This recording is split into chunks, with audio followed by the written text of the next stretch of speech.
lifestyle and like for the way that I do things and for the activities that I enjoy. It's just way too uncomfortable. But I figured since I already have them on, I could use them in ASMR for a few videos. Today we're going to do some long nail tapping, and maybe I'll also film a separate video just with the tapping on different objects.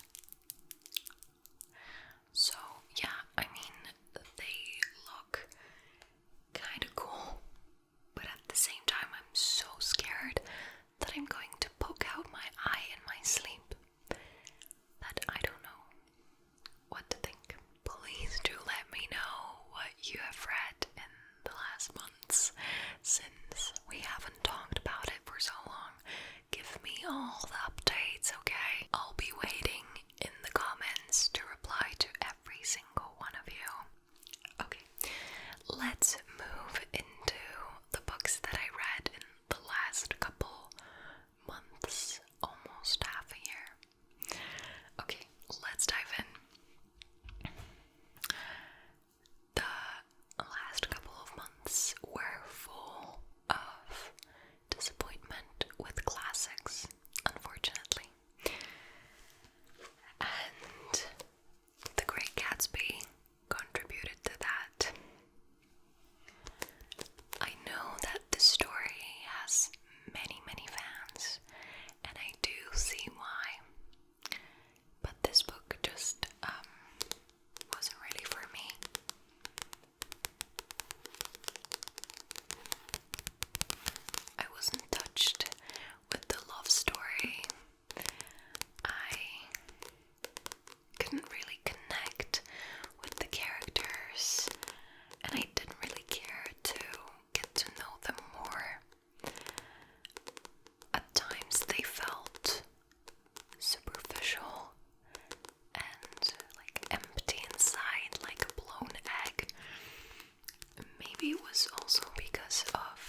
rebellion of robots, of machines, of AI, everything like that. And the three teenagers are trying to save the Institute from this rebellion. And whilst we're following their shenanigans, we have some time to think about things that are becoming more and more relevant. And we have the time to answer some questions. Like, for example, if an AI can learn, gain experience, communicate, can we just turn it off when we wish to? Or if an AI gains experience and can, browse the internet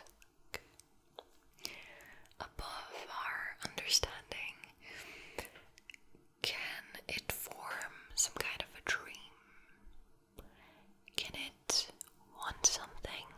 Does it have a will? Does it need to be respected? And so on. I think these are just really important topics that we need to start thinking about more. And this book just showed it all in a very, very approachable way, which was always nice to read. And I'm still waiting for the day when I'll be able to tell you that there is an English translation of this whole series, but it's still not happening, unfortunately. Maybe I should do it. The next book that I read was The Whisper Man by Alex North.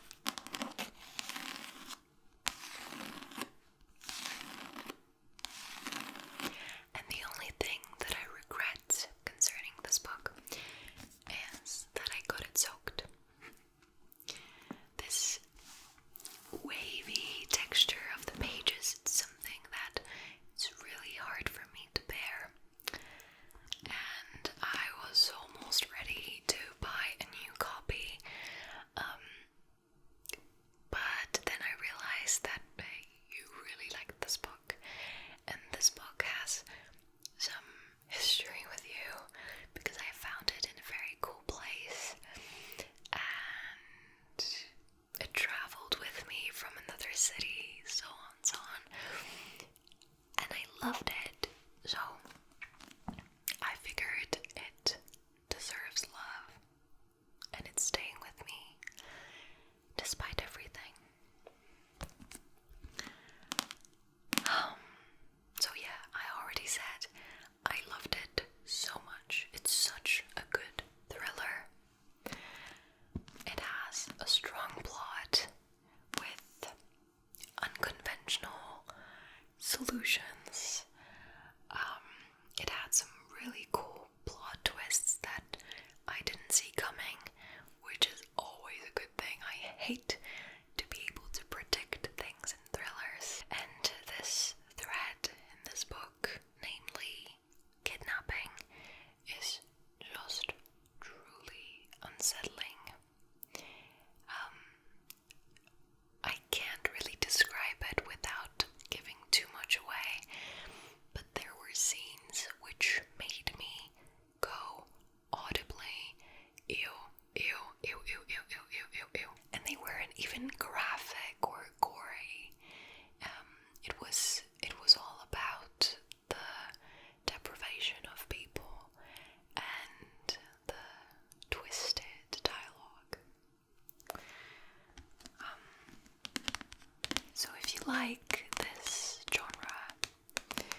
And this book was a mistake, and it's another proof for my theory that not every book in the classics section is gonna be good. And these books, you know, they get these big words on the covers, like this one had something like the most touching love story of all time. And they get such good reviews on Goodreads. I was just scrolling and scrolling, looking for someone who would agree with me. And there was like 20, just 5 stars, 5 stars, 5 stars. And then I found one that just hit the spot. I was like, yes, this person gets me. There was nothing touching about this book. I mean, there were a couple of sentences which made me laugh because they were full of absurdity, but that's it. And as far as the absurdity is concerned, I felt like it was very forced. Like the author really wanted the absurdity to be there, but like he couldn't do it. I was comparing his style to one of the Polish authors that I love, Gombrowicz, and also to Lewis Carroll, for example, because I saw some similarities and some kind of inspiration. But no, didn't even come close. So there was forced absurdity and forced magical realism. If that sounds interesting to you, go for it, but I won't recommend this one to you. If you've read it and you have a different opinion, please let me know why. And please, let's discuss in the comments, okay? Next book that I read was King of Scars. King of Scars by Lee Bardugo. My first book from her. And now, before you comment, I know that I started reading about the Grisha universe in the wrong order, and some of my viewers pointed that out already. I am aware. Now I am aware. But at the same time, I don't regret reading it, because I was so blown away, and every blank was filled with my imagination, you know. Also, I didn't feel as though I was lacking so much information that I couldn't grasp the whole picture. It wasn't that bad, really. Maybe reading the previous books, like Six of Crows now, may be weird since I already know what is going to happen with Zoya or Nikolai, but I'm okay with it. I'll live. It was one of the books that sucked me right in from the very, very, very first page.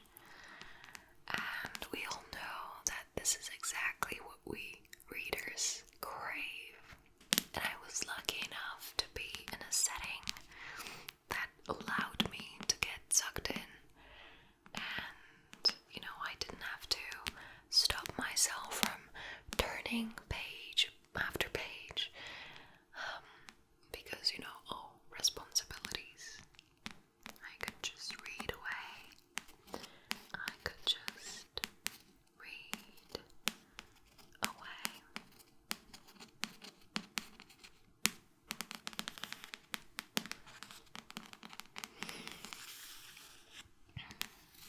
In this case, the world building was on another level. It was so complex and so detailed that you just wanted to sit there and study it.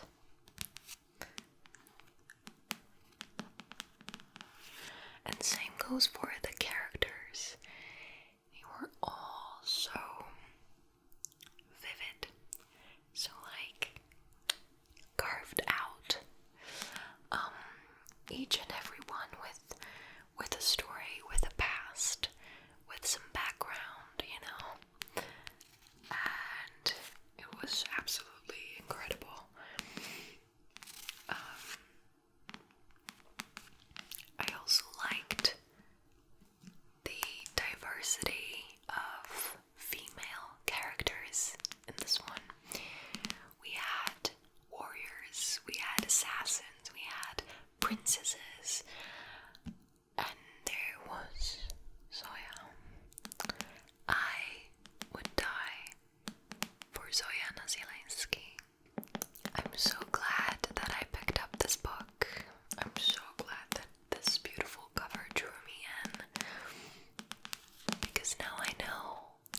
just plain text. Aside from that, the characters in the Buendia family were all named after each other. So at some point you realize that you're following the life and the story of, I don't know, 13 Aurelianos, 14 Arcadios. We also can't really place the story on a timeline. We don't know when it's all happening. We're also not sure whether this place really exists or not, at least in the beginning. So again, it smells like a magical realism, but one that's very tough and rough and hard to swallow. Another thing that was really hard to swallow was what love looked like here. I'm not sure if I can say the exact word without getting demonetized, but what I mean is love between two members of the same family, sometimes very close, immediate family, and love that isn't just platonic, emotional. You know what I mean? And there was a lot of it. I do understand that it was sort of like a curse that was following them generation after generation. And I do understand that it all came down to their deep loneliness and simultaneously their deep, profound need for affection. I do get it. But no, reading it got me very tired, and I was really scared that it's going to get me into a reading slump. But fortunately it didn't. And I mean, I'm not sure if this is something that you really have to cross out your reading list. I don't know if it's something necessary for everyone to read, you know?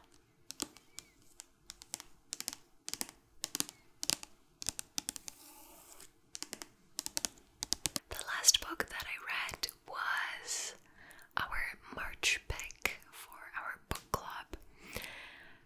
Unfortunately, this is a monthly live event, so naturally I can't conduct it in 2 languages at the same time. And like 90% of my viewers are Polish, so I just decided it's going to be in Polish, but I can promise you that I'll be sharing my opinions about these books here in the wrap-ups. The wrap-ups aren't going anywhere, okay? I got you. The book that we read in March was They Both Die at the End by Adam Silveira.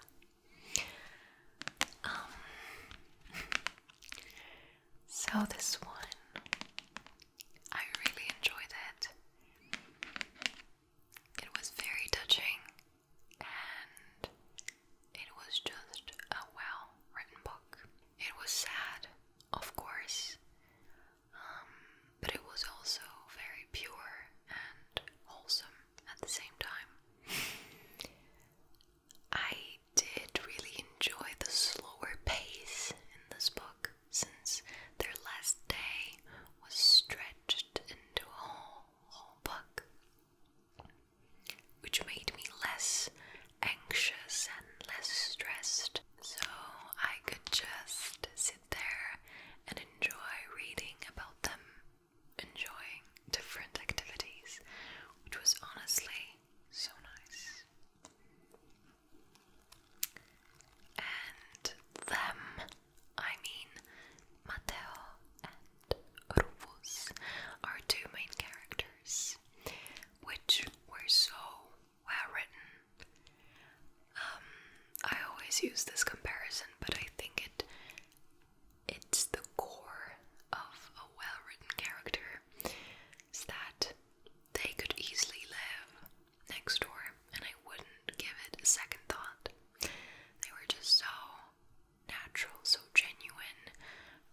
real, I could truly relate to Mateo and how he felt about his teenage years, that he somehow wasted them because of fear, because of not wanting to leave his comfort zone, and also because his room had so much to offer. Books, games, you know. But he felt like he missed a lot. And I loved how sensitive and how cautious he was. It was just a good character. I loved it. I also liked how the author described those little moments when you realize you're truly happy. Like when you're sitting with friends and your belly starts hurting from laughing. Or when you're riding a bike and the wind is blowing in your hair and you're just there. You're in that moment and you feel pure happiness. It was really, really well described. Not the situations, but the feeling. Another aspect is how much impact we can have on strangers' lives. Just what we do, what we say, how we act, if we smile, can leave a bigger mark than we imagine. And here it was really nicely shown. Somehow we're all connected. And the last 100 pages, I just bawled my eyes out. So if you want to do the same, I would definitely recommend this one. And this is how it all comes to an end. These were all the books that I read in the last couple of months. I think 5, almost half a year. Please remember to leave me a comment about what you're reading right now, what you have read in the last couple of months. I would just love to read it all, okay? Okay. I hope you're all well.